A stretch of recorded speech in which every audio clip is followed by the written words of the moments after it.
Perkenalkan, nama saya Taswanika Pasaribu, saya dari kelas 10-4, nomor absen 34. Hari ini saya akan menjelaskan tentang ketercapaian target saya, usaha yang telah saya lakukan, dan manfaat setelah belajar kimia.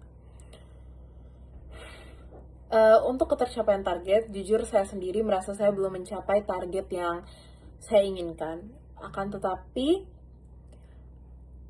saya merasa saya sudah cukup memahami materi yang telah diajarkan dan materi-materi kimia selama semester 2 ini. Jadi saya rasa saya sendiri sudah cukup bersyukur dengan saya bisa memahami materi kimia semester 2 kali ini.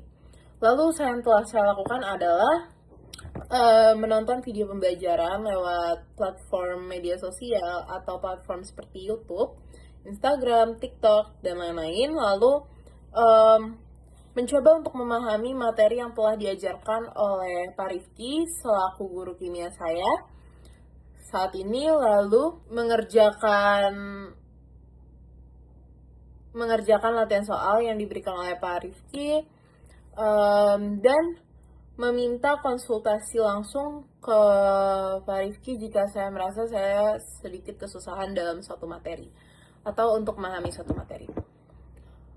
Dan kebermanfaatan setelah belajar kimia bagi saya adalah setelah belajar kimia saya lebih memahami mengenai materi-materi kimia. Lalu selanjutnya untuk kritik dan saran kepada guru kimia saya saat ini adalah, menurut saya sendiri, guru kimia saya yang sekarang sudah cukup bagus kinerjanya. Akan tetapi, seringkali terlalu force murid-murid untuk mengerti materi yang diajarkan tanpa memberikan situasi di mana murid bisa mengerti atau memberikan contoh yang membuat murid bisa mengerti akan materi tersebut.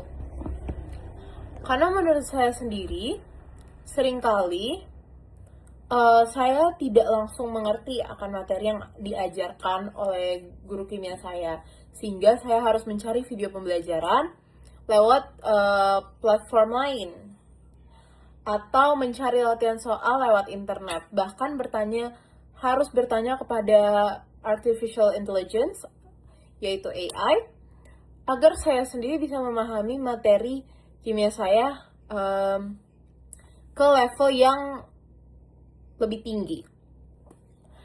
Tapi itu sendiri saya bisa lakukan karena mungkin waktu saya untuk belajar lebih banyak dibanding anak-anak lain yang satu angkatan dengan saya atau yang juga diajarkan oleh guru kimia saya saat ini. Akan tetapi tidak semua orang, tidak semua murid bisa mempunyai waktu seluang saya untuk belajar hanya mata pelajaran kimia.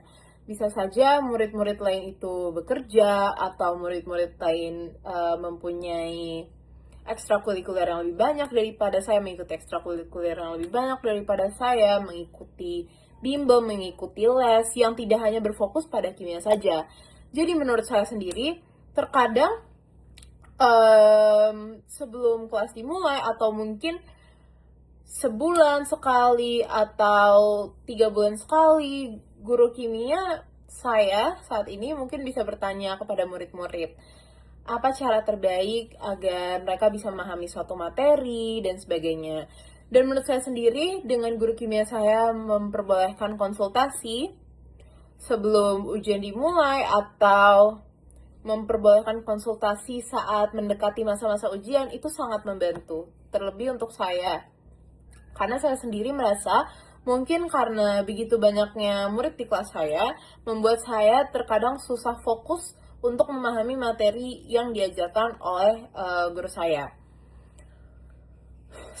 Lalu untuk saran, ya sebenarnya itu sarannya, yaitu bertanya kembali kepada murid-murid apa yang benar-benar mereka butuhkan ke depannya untuk pembelajaran kimia.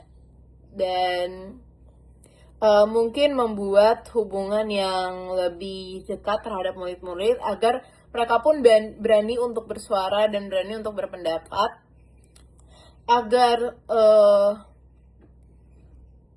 guru saya sendiri bisa mengetahui apa yang benar-benar dibutuhkan oleh murid-murid tersebut. Seperti itu. Terima kasih.